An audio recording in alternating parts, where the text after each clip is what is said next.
السلام علیکم ورحمۃ اللہ وبرکاتہ۔ اعوذ باللہ من الشیطان الرجیم، بسم اللہ الرحمن الرحیم۔ ان تستفتحوا فقد جاءکم الفتح وان تنتهوا فهو خیر لکم وان تعودوا نعد ولن تغنی عنکم فئتکم شیئا ولو کثرت وان اللہ مع المؤمنین۔ اے محمد صلی اللہ علیہ وسلم، آپ کافروں سے کہہ دیجئے کہ اگر تم فیصلہ مانتے ہو تو فیصلہ تمہارے پاس آ چکا ہے، اگر تم باز آ جاؤ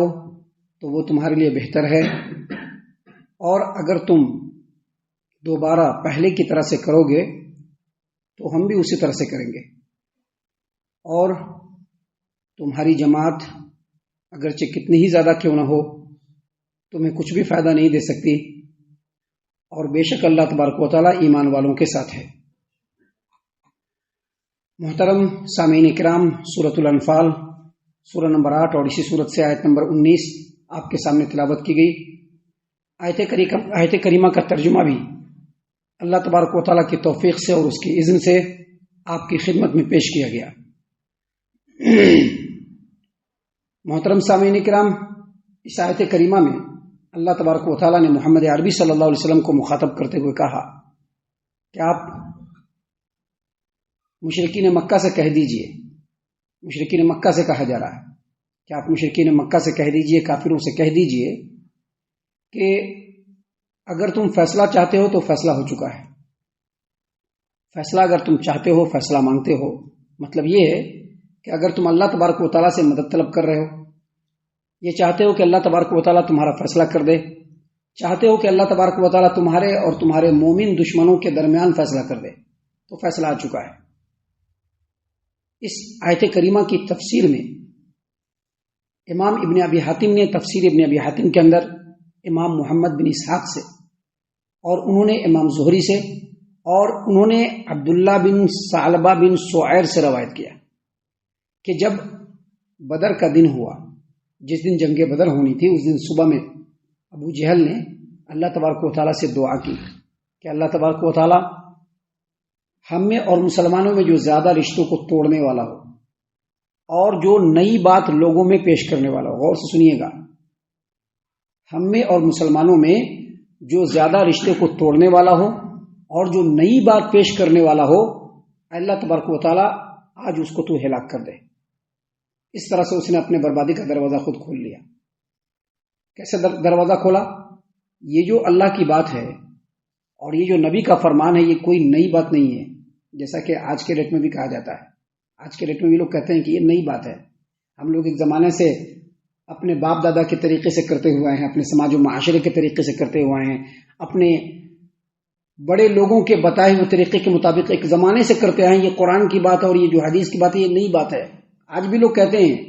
بالکل اسی طرح سے ابو جہل نے بھی کہا تھا کہ جو ہم میں زیادہ رشتوں کو توڑنے والا اور نئی بات لوگوں کے درمیان پیش کرنے والا ہو، اے اللہ آج تو اس کا فیصلہ فرما دے۔ حالانکہ نبی صلی اللہ علیہ وسلم جو بات پیش کر رہے تھے وہ نئی بات نہیں تھی، نبی صلی اللہ علیہ وسلم نے بالکل وہی بات پیش کی جو عیسیٰ نے پیش کیا تھا، نبی نے وہی بات پیش کی جو موسیٰ نے پیش کیا تھا، ابراہیم نے پیش کیا تھا علیہ الصلوۃ والسلام، نوح نے پیش کیا تھا، جتنے بھی انبیاء گزرے اس روئے زمین پر سب نے وہی بات کی جو نبی صلی اللہ علیہ وسلم نے کی۔ تو ان لوگوں نے، مشرکین مکہ نے، ابو جہل نے یہ دعا کیا اللہ تبارک و تعالیٰ سے کہ ہمارے اور ان کے مقابلے میں جو زیادہ رشتوں کو توڑنے والا اور جو نئی بات پیش کرنے والا ہو، اللہ تبارک و تعالیٰ تو اس کو ہلاک کر دے۔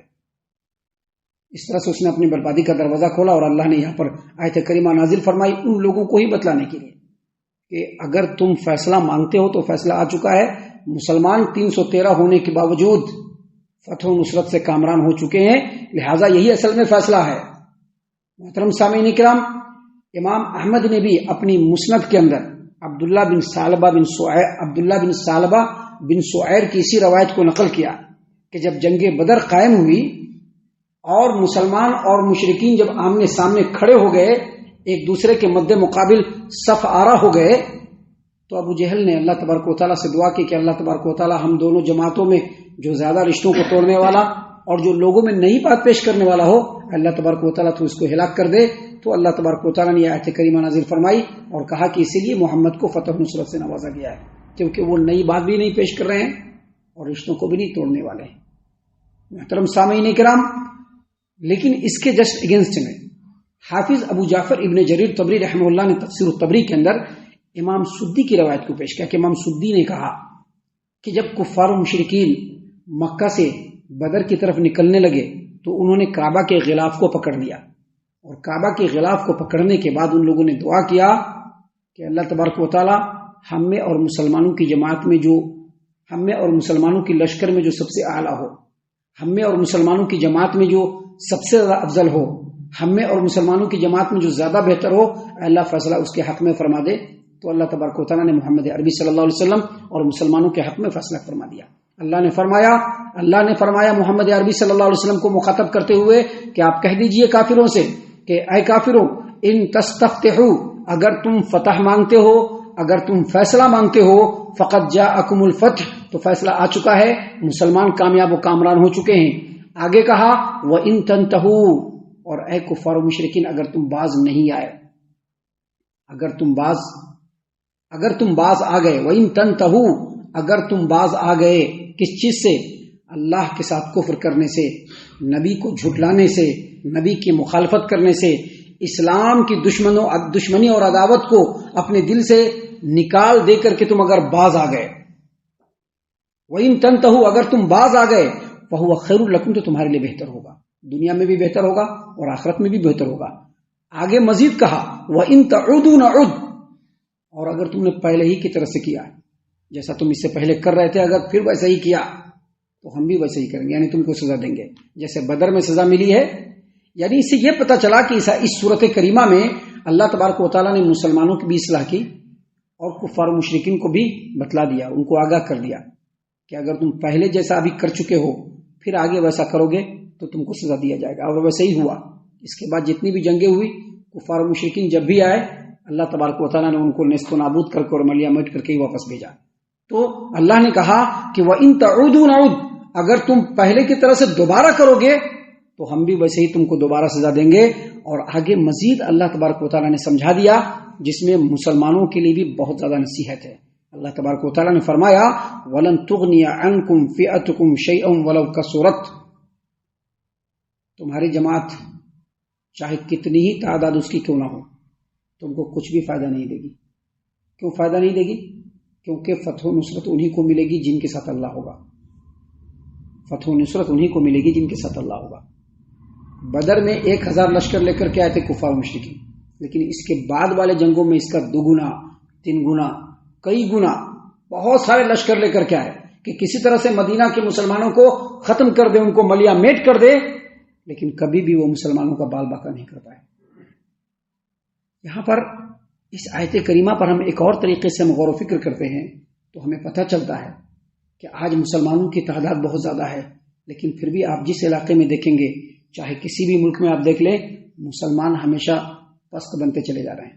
مسلمانوں کو جیسے چاہتے ہیں کاٹ دے رہے ہیں، مسلمانوں کو جیسے چاہتے ہیں ہلاک کر دے رہے ہیں۔ بدر میں بھی مسلمان تھے، اس زمانے میں بھی مسلمان تھے اور آج بھی مسلمان ہیں، لیکن فرق کیا ہو گیا ہے کہ اس زمانے میں مسلمانوں کے ساتھ اللہ تبارک و تعالیٰ کی نصرت تھی، اور آج کے زمانے میں مسلمانوں کے ساتھ اللہ کی نصرت نہیں ہے۔ اس کی وجہ بس وہی ہے جو ہمیشہ بتلایا گیا ہے، ایک تو اللہ پر ایمان جیسا ہونا چاہیے ویسا نہیں ہے، دوسرا نبی کی اطاعت جیسی ہونی چاہیے ویسی نہیں ہے، اور تیسری بات اسلام کے منجملہ احکام کو پورا کرنے کے لیے آج مسلمان بالکل تیار نہیں ہے، ٹھیک ڈھنگ سے نماز پڑھنے کے لیے تیار نہیں ہے، دوسری چیزوں کو ہی چھوڑ دیجئے، ٹھیک ڈھنگ سے نماز پڑھنے کے لیے بھی تیار نہیں ہے۔ جو لوگ نماز نہیں پڑھنے آ رہے ہیں ان کا تو معاملہ ہی الگ ہے، لیکن جو لوگ نماز پڑھنے آ بھی رہے ہیں ان کا بھی رویہ صحیح نہیں، نماز کے تعلق سے ان کا بھی رویہ صحیح نہیں ہے۔ اللہ تبارک و تعالیٰ نے قرآن کریم کے اندر سورہ ماعون کے اندر جو فرمایا ہے کہ فویل للمصلین الذین هم عن صلاتهم ساہون، ان نمازیوں کے لیے بربادی ہے جو اپنی نمازوں سے غفلت برتتے ہیں۔ آج اکثر نمازی نمازوں کے تعلق سے غفلت میں کمپلیٹلی بالکل جا چکے ہیں، غفلت برت چکے ہیں، نماز کی کوئی اہمیت نہیں ہے، تو ایسی صورت میں اللہ تبارک و تعالیٰ کیسے ایمان والوں کے ساتھ ہوگا؟ اللہ تبارک و تعالیٰ نے فرمایا کہ وَلَن تُغْنِيَ عَنْكُمْ فِئَتُكُمْ شَيْئًا وَلَوْ كَثُرَتْ، اے کفار و مشرکین، تمہاری تعداد کتنی ہی زیادہ کیوں نہ ہو تمہیں کچھ بھی فائدہ نہیں دے سکتی. کیوں؟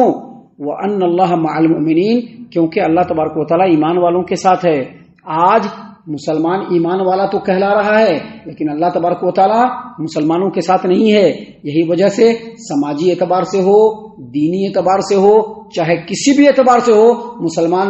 ہر دن بدن ذلت و رسوائی کے غار میں چلا جا رہا ہے. اب یہاں پر ہم لوگوں کے لیے سمجھنے کی بات یہ ہے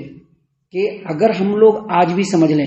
اگر مسلمان آج بھی اپنے آپ کو سنبھال لے، اللہ تعالیٰ ایمان والوں کے ساتھ ہو جائے گا. اور جب اللہ ایمان والوں کے ساتھ ہوگا تو یقینی طور پر سربلندی مل جائے گی. ہم اللہ سے دعا کرتے ہیں کہ اللہ تعالیٰ ہم تمام کو ان تمام باتوں کے اوپر خوب غور و فکر اور تدبر کرنے کے ساتھ ساتھ ان باتوں کے اوپر عمل کرنے کی بھی توفیق عنایت فرمائے. آمین. اللہ تعالیٰ ہم تمام کو صحیح معنوں میں پکا سچا مومن مسلمان بنائے. اللہ اور اس کے رسول صلی اللہ علیہ وسلم کی اطاعت و فرما برداری کرنے والا بنائے. صحابہ کرام رضی اللہ عنہم کے طریقے پر چلنے والا بنائے. جنت الفردوس میں جگہ عطا فرمائے. اے اللہ ہم تمام کو جہنم سے پناہ دے. اے رب العالمین ہم تمام کو جہنم سے پناہ دے. اے مالک الملک ہم تمام کو جہنم سے پناہ دے. آمین یا رب العالمین. وما علینا الا البلاغ المبین. تبارك الذي نزل الفرقان على عبده ليكون للعالمين نذيرا.